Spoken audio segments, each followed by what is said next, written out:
স্বাস্থ্য পরিকাঠামো খতিয়ে দেখতে মালদা মেডিকেল কলেজ হাসপাতালে এলেন রাজ্য শিশু সুরক্ষা অধিকার কমিশনারের পরামর্শদাতা সৌমিত্র রায়।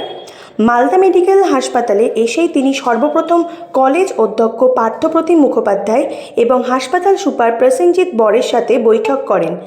জানা যায়, হাসপাতালের স্বাস্থ্য পরিকাঠামো এবং স্বাস্থ্য পরিষেবা নিয়ে আলোচনা হয় বৈঠকে। মাতৃমা ভবনে গিয়ে শিশু ওয়ার্ড সহ বেশ কিছু ওয়ার্ড পরিদর্শন করেন। শিশুর মা সহ রোগীর আত্মীয়দের কাছে মালদা মেডিকেল কলেজের পরিষেবা কেমন চলছে আলোচনা করেন। মাতৃমা ভবনে টয়লেট, জল ও পানীয় জলের সুব্যবস্থা আছে কিনা তা খতিয়ে দেখেন তিনি।